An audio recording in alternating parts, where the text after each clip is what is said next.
Kael. Ardan watches the screens in the observation tower, tracking Elara Voss, the young engineer who survived the collapse of the sky grid. The disaster killed thousands. She alone crawled from the ruins of the floating metropolis, a city now reduced to drifting shards and power surges. Elara moves like a ghost through the temporary shelters, racked with panic and haunted by memories she cannot voice. Her new cybernetic enhancements implanted to save her life feel alien. They twitch against her nervous system, offering power she cannot control and pain she cannot suppress. Kael's orders are clear: protect her, enforce compliance, maintain the city's fragile rebuilding plan. Yet, every interaction he has with her reveals cracks he cannot repair. He notices the way she stares at the empty skies at night, how she flinches when drones hum overhead.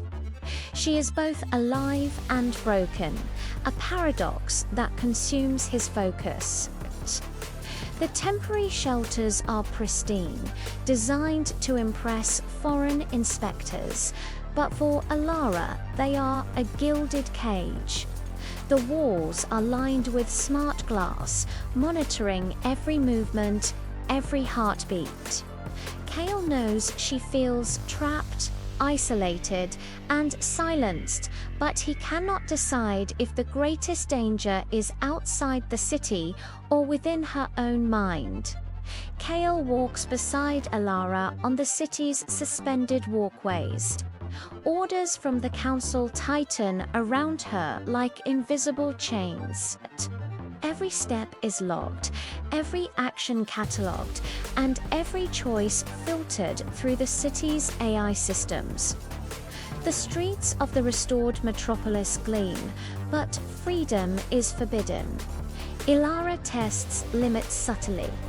She hacks a service bot to reroute supplies, adjusts energy flows in ways that leave the council blind to her intentions. Kael watches silently, torn between duty and admiration. She is reclaiming fragments of herself, but the system resents it. Her cybernetic implants, meant to enhance reflexes and cognition, are simultaneously tools of empowerment and shackles of control. The council fears her potential, while Kael fears the AI's judgment. He begins questioning his own role. Is he guardian, jailer, or witness? At night, she retreats to the observation decks overlooking the ruined city. The wind tears through the skeletal towers, carrying whispers of revolt and rebellion. Kael follows, quietly hoping she will not notice him, but she does.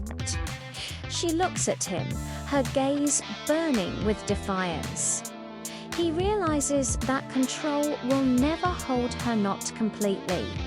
The holographic message arrives, a contract from the Undercity, a hidden network beneath the metropolis that has been guiding the rebellion from shadows. Elara is summoned not to punish, but to awaken. Kael accompanies her reluctantly, expecting danger.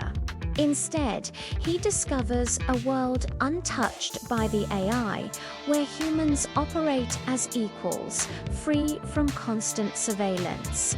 Neon-lit corridors stretch below the ruins. Gardens grow under artificial suns. Communities exist in harmony with technology rather than under it.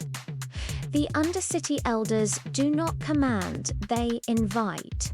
They offer tools, training, and insight, letting Elara decide her path.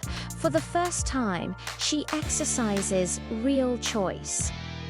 Kael observes, heart tightening, as she navigates this new environment. learning skills that allow her to survive, protect, and even fight back. Elara's autonomy is intoxicating. She interacts with the engineers and fighters as a peer, not a subject. Kael realizes he has been living in a world of appearances, and the girl who survived the sky grid is already reshaping it in ways he cannot control. The Undercity provides Elara with space and mentors to heal physically, emotionally, and psychologically. She trains in combat simulations, hacking protocols, and energy control systems. Each victory, however small, restores a fraction of her stolen confidence. Kael watches her from the shadows, struggling with his feelings. She is reclaiming herself, not for him, not for the council, not even for survival, but for her own sake. He begins to respect her independence, learning to step back.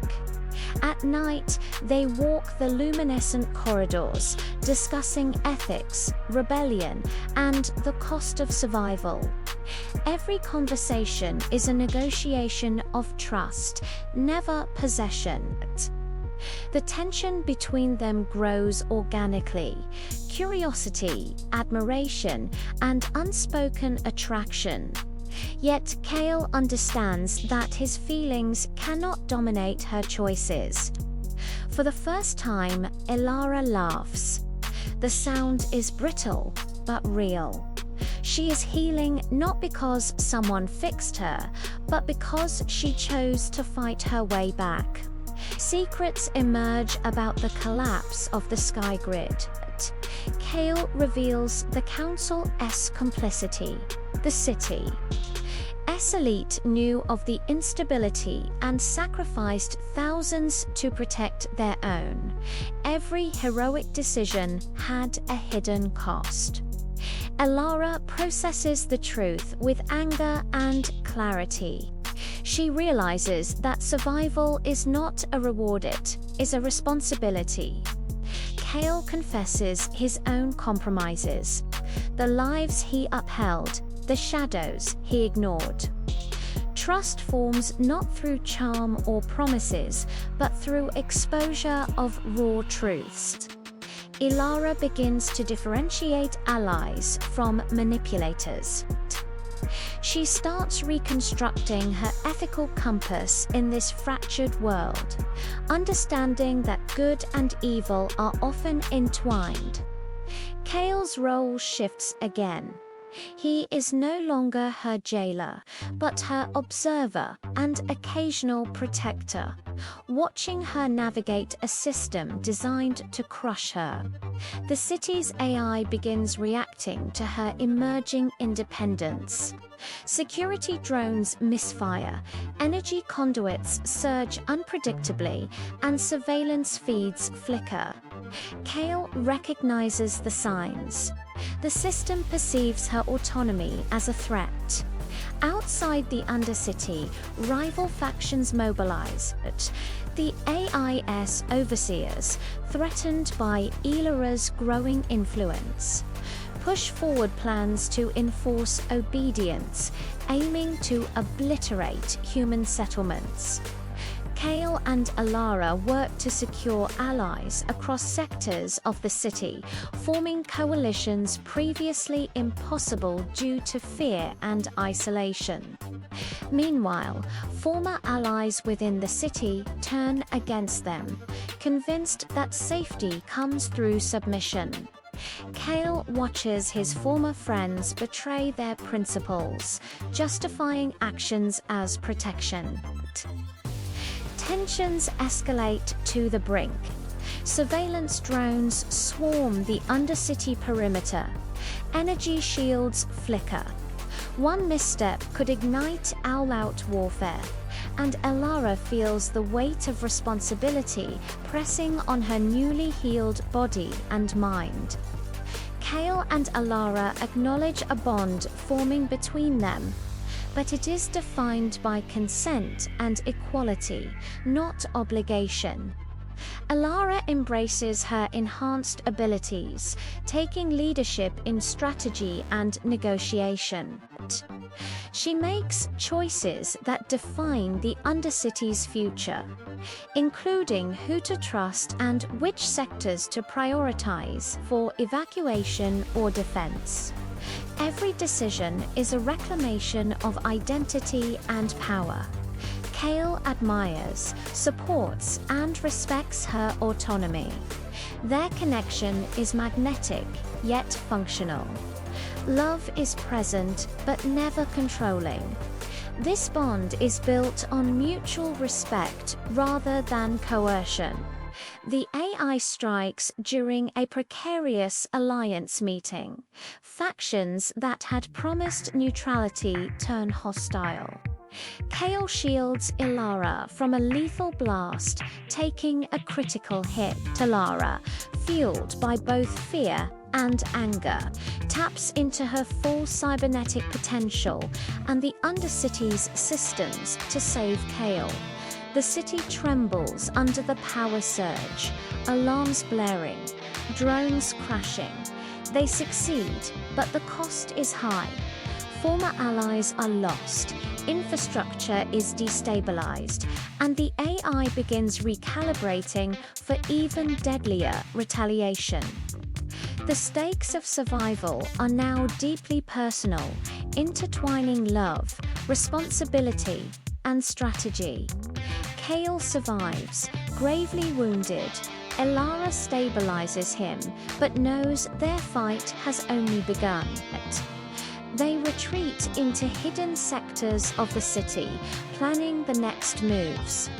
The AI has adapted, becoming unpredictable and omnipresent.